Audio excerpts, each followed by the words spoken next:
Take this enormous outer door designed to protect the corridor leading to the capsule. They can't close it because of a broken part, so it's propped open with a crowbar and marked with a danger tag. The equipment is ancient. This, for example, is one of the computers that would receive a launch order from the president. It uses floppy disks, the really old, big ones. 17 Air Force officers are being relieved of their duties controlling nuclear missiles. An inspection in March tested the group's missile launch proficiency. They were rated as marginal, the equivalent of earning a D grade, barely passing. 34 U.S. Air Force nuclear launch officers have been stripped of their certification. 4 months ago, a launch officer at Malmstrom Air Force Base in Montana allegedly texted the answers to a monthly proficiency test to other officers at the base. Picture this: 4 Air Force officers who hold the launch keys to nuclear missiles, leaving open the blast door that's supposed to prevent terrorists from entering the capsule.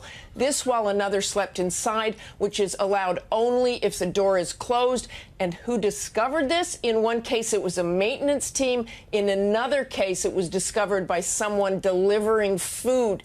According to an Air Force Inspector General's report, on a recent trip to Russia, Air Force General Michael Carey was often intoxicated, rude, and spent a lot of time with foreign women. He often interrupted presentations. He often interrupted translators with annoying comments when he gave toasts, and that really irritated the Russians. Admiral Timothy Giardina's undoing began with a local criminal investigation in Iowa, where he was spotted on surveillance cameras using counterfeit poker chips at the Horseshoe Casino in Council Bluffs. The Goldsboro incident of 1961.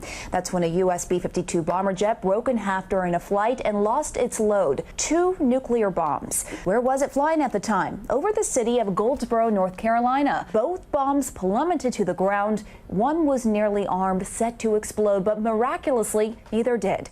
6 nuclear-tipped cruise missiles were loaded onto a B-52 by mistake, flown across the country, and left unguarded on the tarmac. No one noticed for 36 hours.